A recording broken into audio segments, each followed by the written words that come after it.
11월 29일 월요일 삶의 기적을 일으키는 30분 예배를 시작하도록 하겠습니다.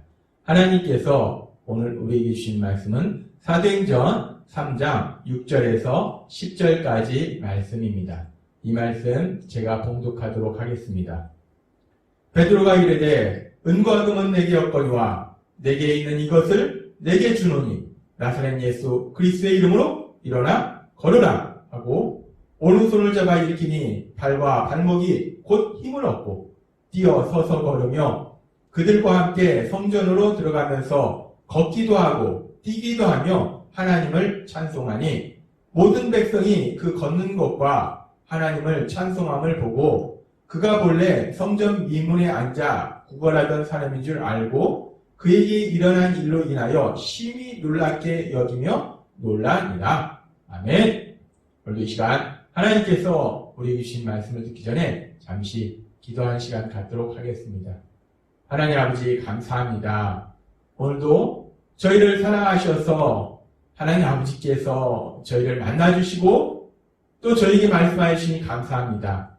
하나님 아버지 오늘도 하나님이 주시는 말씀을 통해서 저희가 진리를 알게 하시고 그 진리를 믿게 하셔서 그 믿음을 통해서 세상 가운데 승리하는 저희가 될 수 있도록 은혜 베풀어 주옵소서. 예수님의 이름으로 감사하며 기도드리옵나이다. 아멘. 오늘 우리가 읽은 말씀 속에서 사도행전 3장 6절은 이렇게 말씀합니다. 베드로가 이르되 은과 금은 내게 없거니와 내게 있는 이것을 내게 주노니 나사렛 예수 그리스도의 이름으로 일어나 걸으라 하고 라고 말씀합니다. 베드로와 요한이 성전에 기도하러 올라갈 때 그 앞에 나면서부터 걷지 못하던 사람이 구걸함으로써 생계를 유지하고 있었어요. 그러면서 그 사람이 베드로와 요한에게 구걸할 때 베드로 사도가 지금 사도행전 3장 6절의 말씀처럼 은과 금은 내게 없거니와 너한테 줄 돈도 없고 음식도 없지만 내게 있는 이것, 내게 있는 예수 그리스도의 이름, 그 이름을 내게 주노니 예수 그리스도의 이름으로 일어나 걸으라 라고 담대하게 선포하니까, 명령하니까 나면서부터 40년이 넘는 세월 동안 걷지 못하던 이 사람이 깨끗이 치료되어서 걷고 뛰는 놀라운 기적이 일어납니다. 지난번에도 하나님께서 이 놀라운 기적에 대해서 우리에게 말씀하셨는데 그렇게 베드로 사도가 예수님의 이름으로 강력하게 선포하니까 이 놀라운 기적이 일어난 겁니다. 그래서 우리가 오늘은 이 말씀을 조금 더 깊이 살펴보도록 하겠습니다. 우리가 이 말씀을 조금 더 깊이 묵상해 보면 우리가 지금 이 상황 속으로 들어가 보면 베드로 사도가 그렇게 나면서부터 걷지 못한 그 사람을 향해서 담대하게 나사렛 예수 그리스도의 이름으로 일어나 걸으라 라고 선포하는데 명령하는데 그런데 우리가 이 장면을 보면서 베드로 사도가 어떻게 이렇게 이 사람을 향해서 강력하게 선포할 수 있었을까? 이 부분을 우리가 한번 생각해 보겠습니다. 베드로 사도가 어떻게 이렇게 강력하게 선포할 수 있었을까? 베드로 사도가 우리가 알다시피 예수님의 수제자예요. 3년 동안 예수님과 함께 생활했고 또 예수님 바로 옆에서 예수님이 하시는 말씀도 들었고 특별히 예수님이 하시는 그 놀라운 기적들을 베드로는 옆에서 직접 봤어요. 정말 치료될 수 없는 많은 환자들이 치료되는 그 놀라운 역사, 예수님의 말씀 하나로 그 사람들이 치료되는 놀라운 역사를 직접 눈으로 봤습니다. 그런데 베드로가 그렇게 놀라운 역사를 보기는 했지만 그렇다고 해서 베드로가 누군가를 치료한 일은 없습니다. 그렇게 예수님이 행하신 그 놀라운 기적을 보기만 했던 베드로가 지금 오늘 말씀해 보면 이렇게 우리가 상식선에서 도저히 치료될 수 없는 이 사람을 향해서 베드로가 강력하게 선포하더라는 거예요. 도대체 어떻게 이렇게 베드로가 강력하게 이렇게 예수님의 이름으로 선포할 수 있었을까? 도대체 어떻게 이렇게 베드로가 이렇게 강력하게 선포할 수 있었을까?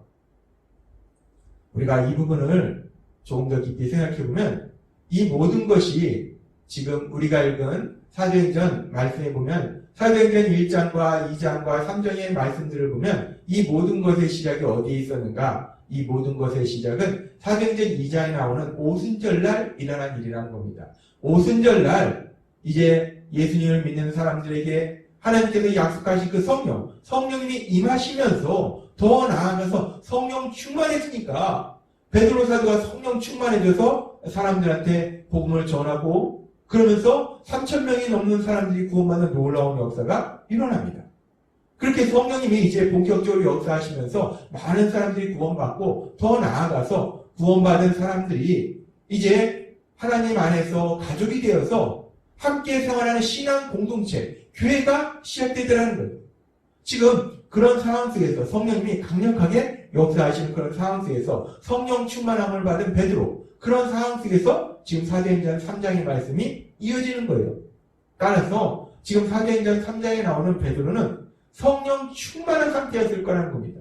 성령님이 강력하게 베드로를 인도하고 계신다는 거예요. 지금 베드로는 성령 충만하기 때문에 더 이상 내 생각이나 내 능력으로 살아가는 것이 아니라 베드로 안에 계시는 성령님의 인도하심에 따라서 말하고 행동하고 있었을 거라는 겁니다. 그렇게 베드로가 성령님의 강력하신 인도하심에 따라서 말하고 행동할 때 이런 놀라운 역사가 일어났다는 겁니다. 그럼 우리가 여기서 우리가 조금 더 생각해보면, 그렇다면 그렇게 베드로 안에서 베드로를 강력하게 인도하신 그 성령님은 어떤 일을 하시는가? 성령님은 우리 삶 속에서 역사하실 때 무엇으로 인도하시는가? 어떤 일들을 하시는가? 성령님이 우리 안에 오셔서 많은 일들을 하시는데 성령님께서 하시는 일 중에 중요한 일이 어떤 일인가? 예수님께서는 요한복음 14장 26절에서 이렇게 말씀하셨어요.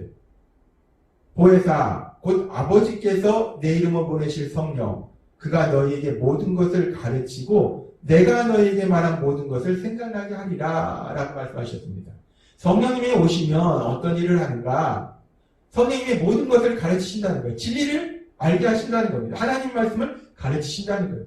그리고 내가 너희에게 한 말을 생각나게 하리라. 하나님이신 예수님, 그 예수님께서 하신 말씀들이 생각나도록 도와주신다는 거예요. 그렇습니다. 성령님은 우리에게 오셔서 우리를 하나님의 말씀을 가르치시고 우리에게 또한 우리에게 예수님이 하신 말씀들을 생각나게 하신다는 거예요. 예수님이 하신 말씀들을 기억나도록 하신다는 겁니다. 따라서 지금 성령 충만함을 받은 베드로, 그 베드로 안에서 성령님이 강력하게 역사하실 때 베드로에게 예수님께서 하신 말씀이 생각나도록 성령님이 역사하셨다는 거예요.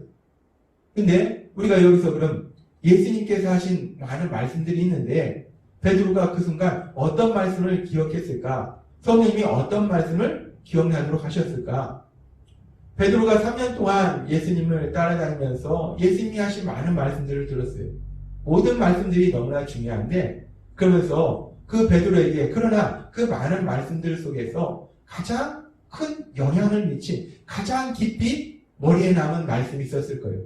그 말씀은 어떤 말씀이냐면 베드로에게 큰 슬픔을 주었던 예수님의 십자가 죽으심. 그 예수님의 십자가 죽으심 바로 전날 밤에 예수님께서 제자들의 발을 씻기시고 예수님께서 제자들에게 하신 말씀이 있습니다. 그 밤에 예수님께서 하신 말씀들 속에서 요한복음 14장 12절에서 13절은 이렇게 말씀합니다. 내가 진실로 진실로 너희에게 이르노니 나를 믿는 자는 내가 하는 일을 그도 할 것이요 또한 그보다 큰 일도 하리니 이는 내가 아버지께로 가니라. 너희가 내 이름으로 무엇을 구하든지 내가 행하리니 이는 아버지로 하여금 아들로 말미암아 영광을 받으시게 하려 함이라. 내 이름으로 무엇이든지 내게 구하면 내가 행하리라 라고 하나님이신 예수님이 말씀하셨습니다. 베드로가 가장 크게 기억에 남는 말씀이 예수님이 십자가에 돌아가시기 그 전날 밤 하신 말씀일 거예요. 요한복음 14장 12절에서 14절 말씀. 이 말씀을 베드로에게 성령님이 기억하게 하셨을 거예요. 예수님이 말씀하셨습니다. 내가 아니보다 더 큰 일을 할 것이다. 근데 그렇게 큰 일을 할 때 제자들이 뭐 예수님보다 더 큰 능력이 있어서 그 일을 하는가? 아니라는 겁니다. 예수님께서 아주 놀라운 진리를 말씀해 주시는데 제자들뿐만 아니라 우리에게도 아주 놀라운 진리를 말씀하시는데 우리가 그렇게 엄청난 일들을 감당할 때 우리가 능력이 있는 것이 아니고 우리는 무엇을 하면 되는가? 예수님께서 말씀하신 것처럼 예수님의 이름으로 구하면, 예수님의 이름으로 구하면 하나님 예수님께서 친히 행하신다는 거예요. 역사하신다는 겁니다. 베드로는 예수님께서 자신에게, 제자들에게 하신 그 말씀이 기억났을 거예요. 그 성전 문 앞에서 구걸하고 있는 그 남자를 볼 때, 남에서부터 걷지 못한 그 남자를 봤을 때 베드로는 이 말씀이 기억났을 거예요. 그래서 이 말씀에 따라서 베드로는 예수님의 이름으로 구하라고 하셨으니까 나사렛 예수 그리스도의 이름으로 강력하게 선포하는 그런 일을 행했을 거라는 겁니다. 그러면서 우리가 여기서 예수님의 이름으로 구한다, 예수님의 이름으로 구하는 것에 대해서 조금 살펴보면, 예수님의 이름으로 구하는 것은 물론 예수님의 이름으로 구한다는 것은 첫 번째는 우리가 하나님 아버지 앞에 기도하는 겁니다. 예수님의 이름으로 하나님 아버지 앞에 우리의 삶에 대해서 말씀드리고 하나님 아버지 앞에 우리의 삶에 힘들고 어려운 부분을 도와달라고 도우심을 구하는 것, 그것이 예수님의 이름으로 구하는 거예요. 근데 우리가 성경에 보면은 예수님의 이름으로 구하는 것이 이렇게 하나님 아버지 앞에 기도를 통해서 우리가 도우심을 구하는 것도 예수님의 이름으로 구하는 거지만, 베드로나 바울 사도가 했던 그런 사역들을 보면 예수님의 이름으로 구한다는 것은 또 다른 의미가 있어요. 뭐냐면 예수님의 이름으로 세상을 향해서 강력하게 선포하는 거, 강력하게 명령하는 거, 그것도 또한 예수님의 이름으로 구하는 거라는 거예요. 그렇게 예수님의 이름으로 구한다는 것은 예수님의 이름으로 하나님 아버지 앞에 기도드리는 것도 되고, 예수님의 이름으로 세상을 향해서 강력하게 명령하는 거, 강력하게 선포하는 것도 예수님의 이름으로 구하는 것이기 때문에 베드로 사도가 예수님께서 주신 요한복음의 말씀을 기억할 때 이 나면서부터 걷지 못한 사람을 향해서 예수님의 이름으로 구한 거예요. 예수님의 이름으로 강력하게 구한 겁니다. 예수님의 이름으로 나사렛 예수 그리스도의 이름으로 일어나 걸어라 라고 강력하게 선포하더라는 겁니다. 그렇습니다. 오늘 말씀을 통해서 우리는 아주 중요한 진리를 또 깨달을 수 있는데, 우리 안에 계신 성령님은 그렇게 우리에게 오셔서 예수님의 말씀을 기억하게 하시고 하나님의 말씀을 기억하게 하실 뿐만 아니라 그 말씀대로 우리가 행할 수 있도록 도와주신다는 거예요. 지금 베드로에게 임하셔서 베드로의 삶 속에 역사하신 그 성령님이 예수님을 믿는 우리들에게도 오셔서 우리와 함께하고 계심을 믿습니다. 그 성령님이 우리와 함께 하신다는 거예요. 베드로와 함께 하셨던 그 성령님이 우리와 함께 하신다는 거예요. 따라서 베드로의 삶 속에 역사하셨던 것처럼 우리 삶 속에도 역사하십니다. 베드로의 삶 속에 역사하셔서 하나님의 말씀을 기억하게 하시고 예수님의 말씀을 기억하게 하신 것처럼 그 성령님은 우리 안에서 역사하셔서 우리가 예수님의 말씀을, 하나님의 말씀을 기억하도록 하신다는 거예요. 그리고 우리가 그렇게 하나님의 말씀을 기억할 뿐만 아니라 그 하나님의 말씀에 순종하도록 하나님의 말씀을 우리 삶 속에 실천하도록 만드신다는 거예요. 그렇게 우리가 하나님의 말씀대로 실천할 때 베드로 사도가 경험한 이 놀라운 기적처럼 우리 삶 속에서도 하나님의 하신 그 놀라운 역사, 그 기적을 체험하게 될 걸 믿습니다. 베드로와 함께 하시던 성령님, 그리고 우리와 함께 하신 성령님, 그 성령님의 인도하심에 따라서 하나님의 말씀을 기억하고, 그럼으로 인해서 하나님의 말씀에 순종함으로 인해서 하나님의 말씀대로 실천함으로 인해서 하나님의 하신 그 놀라운 역사, 그 기적을 체험하시는 여러분이 되시길 주님의 이름으로 축원합니다. 기도하겠습니다. 하나님 아버지 감사합니다. 먼저 주신 말씀처럼 우리 안에 계신 성령님, 하나님의 말씀을 우리에게 기억하게 하시고 그 말씀에 순종하도록, 그 말씀을 실천하도록 도와주셔서 우리의 삶 속에 하나님의 하신 그 놀라운 역사를 체험케 하시기 감사합니다. 날마다의 삶 속에 우리 안에 계신 성령님의 인도하심에 따라 살아가는 저희가 될 수 있도록 은혜를 베풀어 주옵소서.